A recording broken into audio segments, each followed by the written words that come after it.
पुष्पा 2 की story line leak हुई। ये है पुष्पा 2 का विलन और केजीएफ स्टार रॉकी भाई को भी देखने को मिलेगा पुष्पा राज के साथ पुष्पा 2 में। ये एक्ट्रेस बनी है पुष्पा 2 की हीरोइन। उसके साथ ही इस सुपरस्टार का कैमियो इस फिल्म में रहने वाला है। पुष्पा आया है। पुष्पा 2 के टीजर आने से ही हर तरफ खलबली सी मच गई है। पुष्पा के फर्स्ट पार्ट के आखिर में हमें दिखाया जाता है कि पुष्पा ने जॉली रेड्डी, शीनू गैंग और पुलिस ऑफिसर शेखावत को नीचा दिखाते हुए शेखावत सर भूतनी के शेखावत से दुश्मनी मोल ले लेता है। उसके बाद पुष्पा अपनी गर्लफ्रेंड रश्मिका मंदाना के साथ शादी करने पहुंच जाता है और शादी के मंडप पर बैठे अपने फेमस डायलॉग बोलता है और फिल्म खत्म हो जाती है। अब पुष्पा 2 की शुरुआत में दिखाया जाएगा तिरुपति के जेल में पुष्पा कैद है और उसके ऊपर बेरहमी से टॉर्चर किया जा रहा है और ये टॉर्चर करने वाला कोई और नहीं पुष्पा 2 के विलन यानी कि पुष्पा का बनाया हुआ पुराना दुश्मन पुलिस ऑफिसर शेखावत ही है, जो पुष्पा की जेल में होने का नाजायज फायदा उठाते हुए उसकी बीवी रश्मिका के साथ जबरदस्ती गंदा काम करता है और उसके साथ जॉली रेड्डी भी मिला हुआ है, जो कि पुष्पा से अपना पुराना हिसाब चुकाने के लिए श्रीवल्ली को बेरहमी से मार देता है। पुष्पा के भरोसे का आदमी और उसका राइट हैंड कसाब ने अपने स्वार्थ के लिए मील कर जॉब छोड़ के पुष्पा से हाथ मिलाया था। माना जाता है कि इसी स्वार्थ के कारण कसाब आईपीएस शेखावत को पुष्पा के बारे में सारे पोल खोल देता है, जिससे कि पुष्पा को पूरी तरह से मिटाया जाए और कसाब लाल चंदन सप्लाई का डीलर बन सके और अपनी हुकूमत चला सके। बात जब पुष्पा के कानों में आती है तो वो जेल को तोड़कर भाग जाता है। पुलिस को जब ये बात पता चलती है तब वो पुष्पा का पीछा करने लगते हैं और उसको पकड़ने के लिए गोलियां चलाने लगते हैं, लेकिन पुष्पा किसी तरह से भागकर रात के अंधेरे में सैर शालम के जंगल के अंदर छुप जाते हैं और पुलिस उसके ऊपर अंधाधुंध गोली चलाने लगती है, लेकिन उस रात उन्हें पुष्पा की बॉडी जंगल में कहीं नहीं मिलती। फिर अगले दिन पुलिस ने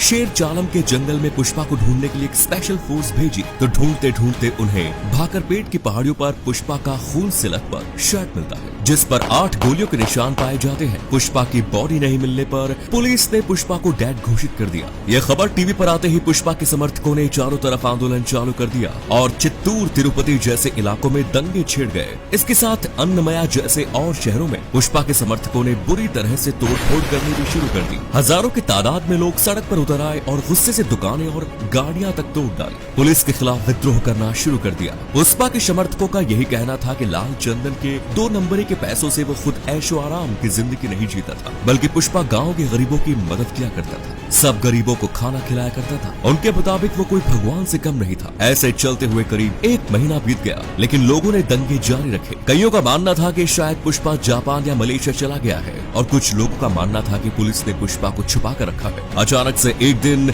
एक न्यूज चैनल की सीसीटीवी फुटेज में पुष्पा खुद को सबके सामने लाता है और उस फुटेज में उसके चेहरे में गुस्सा और फेमस डायलॉग झुकेगा नहीं साला वाला पोस्ट देखने को मिलता है। उसको देखकर उसके सब चाहने वाले बहुत खुश हो जाते हैं, लेकिन सवाल ये आता है कि पुष्पा इतने दिनों से आखिर कहाँ गायब था। कई जानकारों के मुताबिक ये सुनने को मिल रहा है कि केजीएफ के रॉकिंग स्टार यश भी पुष्पा 2 में दिखे जाने वाले हैं। दरअसल पुष्पा जब पुलिस से भागकर सब कुछ खोकर शेर चालम के जंगल में गायब हो जाता है, तब जंगल में ही सभी से छुपकर अपनी कलाकारी से चाइना, मलेशिया, जापान जैसे देशों के लाल चंदन के स्मगलर से डील करके भारी रकम मुनाफा कमाता है और इसमें वो लाल चंदन की लकड़ियों को एक्सपोर्ट करने के लिए समंदर के पानी में बहाकर ट्रांसपोर्ट करता है। इसी दौरान पुष्पा को केजीएफ स्टार रॉकी भाई मिल जाता है, जो केजीएफ चैप्टर 2 के एंडिंग में गहरे समंदर में सोने से लदा जहाज लेकर डूब जाता है। इसके बदले रॉकी भाई पुष्पा को हर वो मदद करते हैं जो पुष्पा को जरूरत है, जिससे कि पुष्पा और रॉकी भाई की दोस्ती मजबूत होती है। जहाँ तक कि देखा जाए तो पुष्पा और रॉकी भाई की बैकग्राउंड स्टोरी सेम ही है।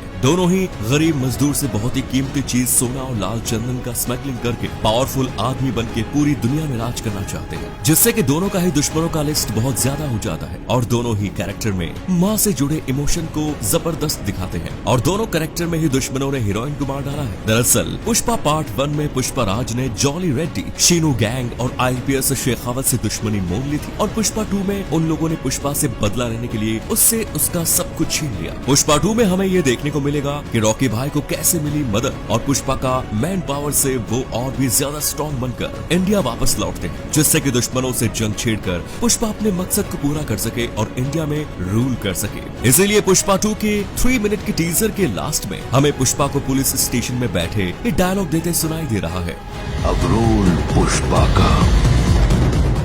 मतलब कि पूरी इंडिया का चंदन एक्सपोर्ट इंडस्ट्री का सरताज बन चुका है। पुष्पा और इसके साथ आने वाले समय में नई नई चुनौतियों और दुश्मनों का सामना करना पड़ेगा, क्योंकि पुष्पा को पूरे वर्ल्ड का चंदन इंडस्ट्री का सरताज बनना है। पुष्पा राज का असली मकसद जो भी अभी बाकी है, जिसकी स्टोरी शायद आने वाले समय में पुष्पा 3 में हमें देखने को मिल जाए। और तब तक के लिए झुकेगा नहीं साला। धन्यवाद।